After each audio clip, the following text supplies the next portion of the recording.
It's me again. Um, just trying to take a deep breath.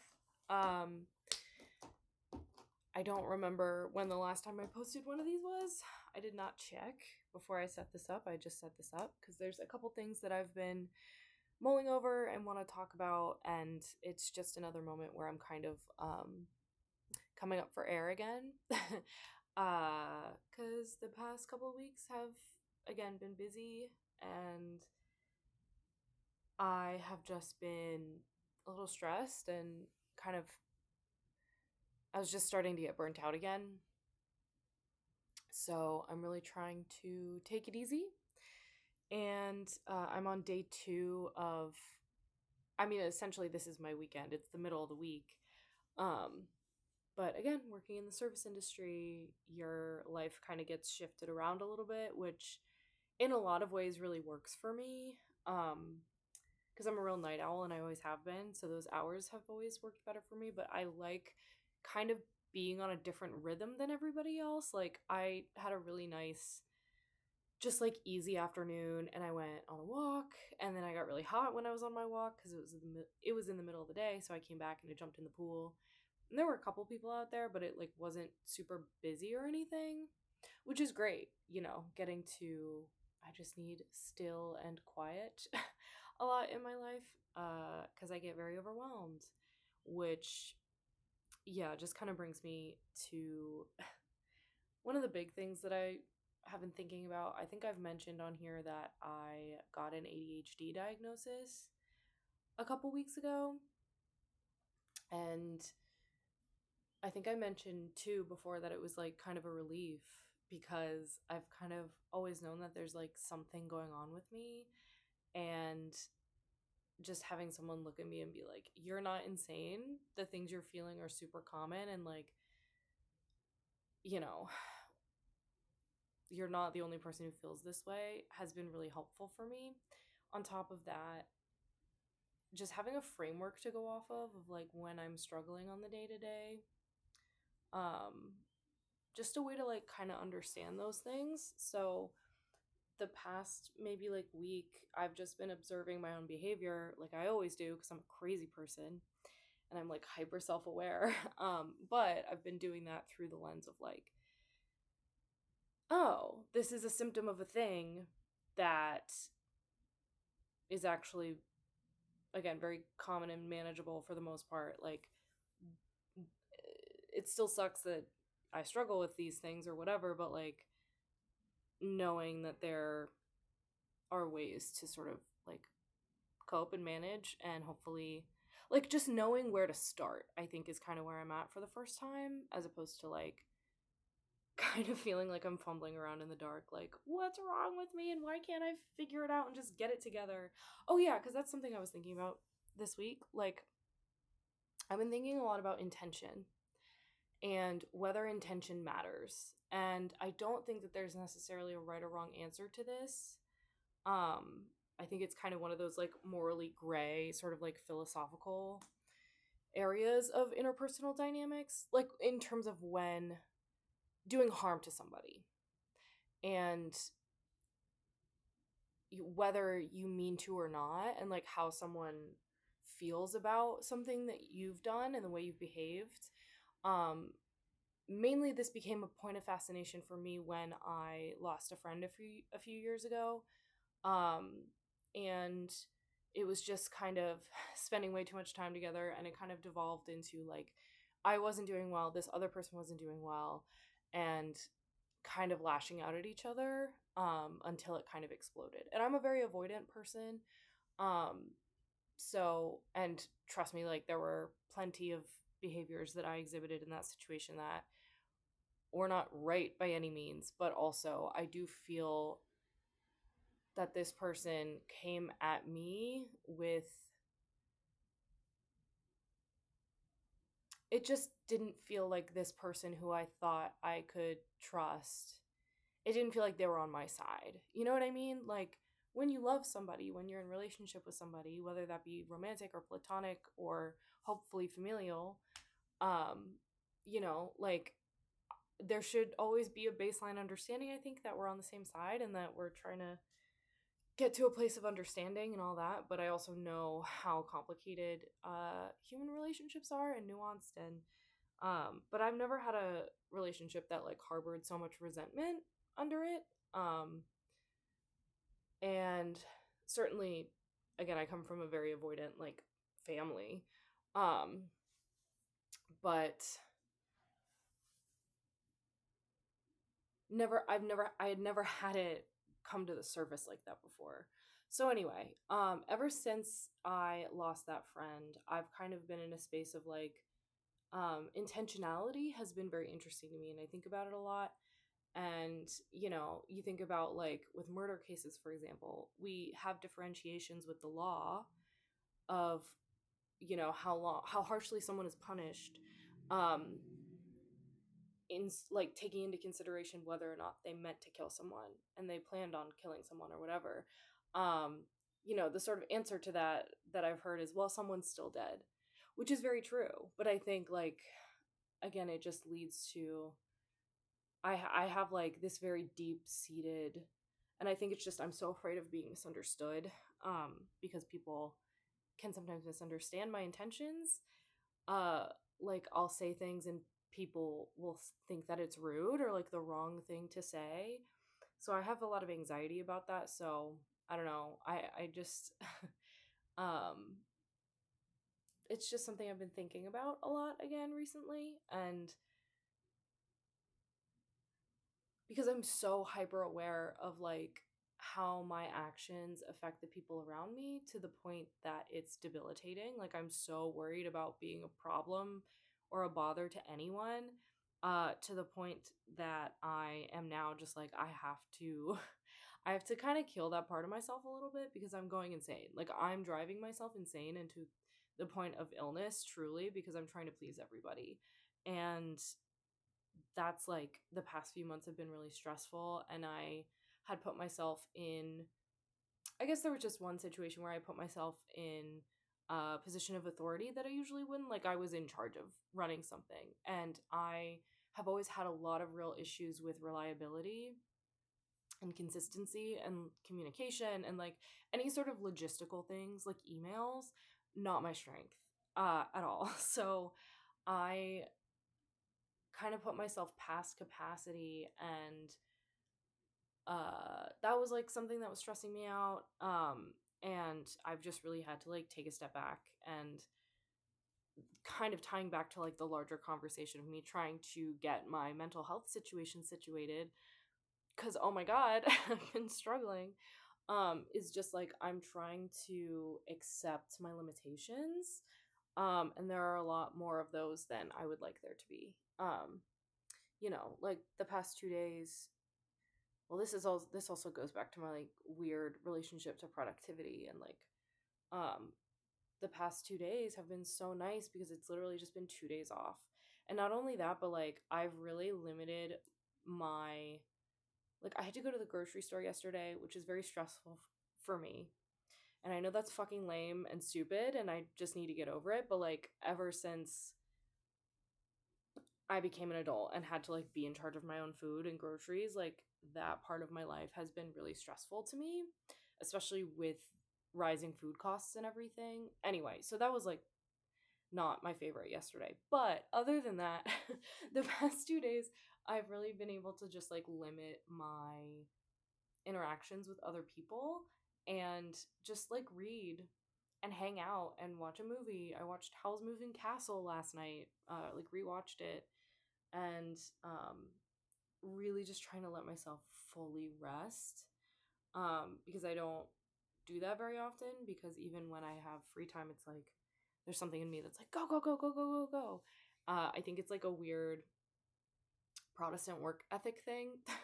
And also just like we're all suffering under late capitalism, and uh you know, it's that whole thing with like, well, if I finish a book and I publish it, then that's my ticket to a better career and more money. And so then I stress out about that. And yeah, continuing to try and make art like something that is a refuge and is restful for me as opposed to like something stressful.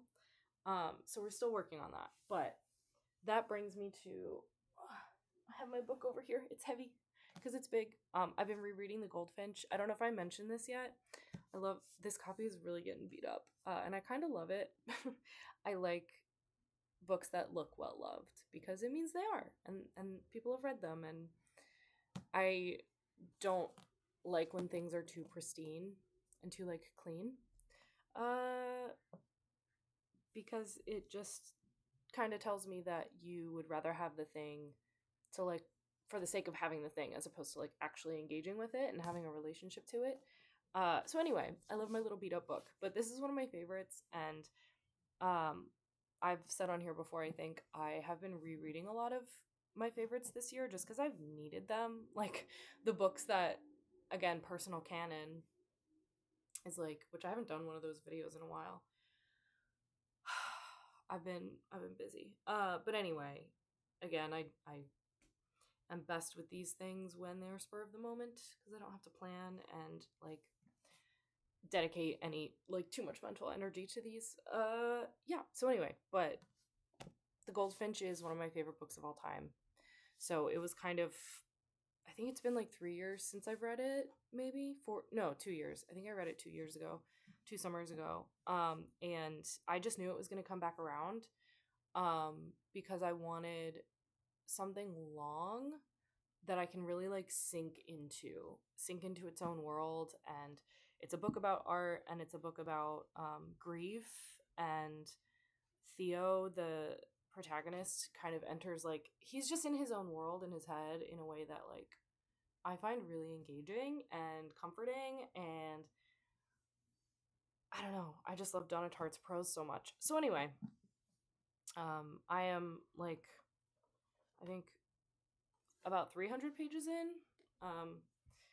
and I'm just loving it, and we're in sort of the throes of like just some really good stuff. But I marked a page because I was reading yesterday, and there was just a point that I wanted to make about this book and just about some things that I've been thinking about. So, okay, so the premise of this book is that Theo is like 12 or 13 years old, and he and his mom go to the museum, one of the museums in New York one afternoon. He like lives in New York City, and a bomb goes off and kills his mom and like a bunch of other people. And it's this huge, obviously traumatic event that completely alters the course of his life and sends him on this sort of like journey or whatever. Anyway, so he meets, what's like a succinct way of explaining this because I just want to get to my point. He befriends a sort of antiques dealer who restores old antique furniture. And, you know, Hobie is his name. This sort of antiques restoration specialist or whatever. And he kind of becomes like kind of a quasi father figure almost. But anyway, so Theo, the protagonist, is spending all this time with Hobie in the workshop, just watching him work. And Hobie is telling him all about these pieces that they're working on. So I'll skip to the middle of this paragraph because it's kind of long. But I'm not even gonna know how to say this because this is all like specialty terms on how to fucking restore chairs or whatever. Bichromate of potash, touch of Van Dyke brown, sometimes with a grain really difficult to match, certain kinds of walnut especially. I've used ammonia to darken a bit of new wood, but only when I was desperate. It's always the best to use the wood of the same vintage as the piece you're repairing if you have it. So Hobie's gone through this big explanation of like, they're trying to fix this thing, and Theo sort of offers up this piece of like, oh, would this match the wood? And then Hobie goes through this whole description of like, no, this is actually how you do it. He's a real expert, and he's really exhibiting his craft. And Theo asks him, how'd you learn to do all this? I said after a timid pause. He laughed. The same way you're learning it now. Standing around and watching, making myself useful. And, you know, that kind of goes on. But that sentiment really, like, stuck out to me because one of the things I've talked about is that work has really stressed me out. And I think one of my I think my problem with work has been that like I have a lot of opinions about things, and I like to think that I'm very good at what I do. I am good at what I do. And I want to like contribute, and I want to be able to bring myself to work and like collaborate and actually do something. And even if that's just like running a bar well, like running it efficiently and with great customer service and doing all these things, like then so be it. But I think in every realm of my adult career, and I mind you, I'm a smart ass, and I don't like play the game in the way that a lot of people sort of demand of you, the way that capitalism demands of you, I guess. But that being said, I just feel like in my career and a lot of people in my generation, we are not looked at as people who could like have something to contribute. I feel like we're kind of treated like idiots, and that sucks. Like, because the other thing is, I feel like we also walked into a job market, which I'm sure it's way worse now with AI, that it is way worse now with AI, because I feel like I walked into a job market where there wasn't this spirit of like, hey, okay, you've just gone through school, you've done your thesis, you've done your projects, you've done whatever. That's great. Now, in this new role, with these experts who have been in this field for some of them decades, they're going to show you, they're going to take you under their wing, and they're going to show you how to do what they do. And then you will get to grow in your career and be able to build out this role. And I just feel like I stepped into a world where like nobody gave a fuck. Nobody want like I brought all this enthusiasm. And I had a couple really good bosses who very much like were teachers, and that was great, but like I feel like on the whole people don't want to teach us anything anymore. And that really breaks my heart, because it doesn't feel like, I feel like I've found my own ways to learn and push myself and engage with new things. But it's so much easier when you can have someone step in who's an expert and go, hey, here's how to do it, instead of having to teach yourself. I hate self-teaching, to be honest with you.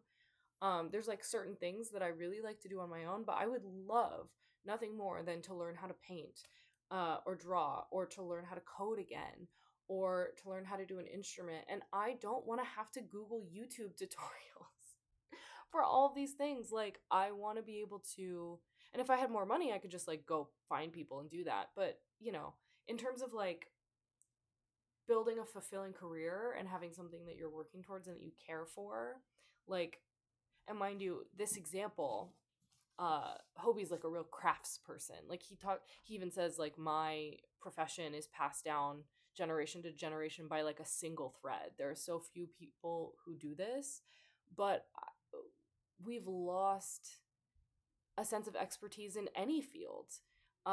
People who have taste, people who you can look to know they're gonna have good ideas, instead of just, I don't know, everything just feels all clout chasey and about money, and anybody can just kind of say anything and we'll all just be like, great, awesome. I don't know. Am I making any sense? I just bring back expertise is my point. So, um, yeah, I think that's all I had to say about that. The Goldfinch is a great book. I'm excited to keep reading it. I hope everybody's good. Just trying to take care of ourselves, I guess. It's a hard thing to do right now. The world is crazy. So, I am going to go get dinner started because I need to eat. Um, yeah, anyway, I'll catch you in the next one. Bye.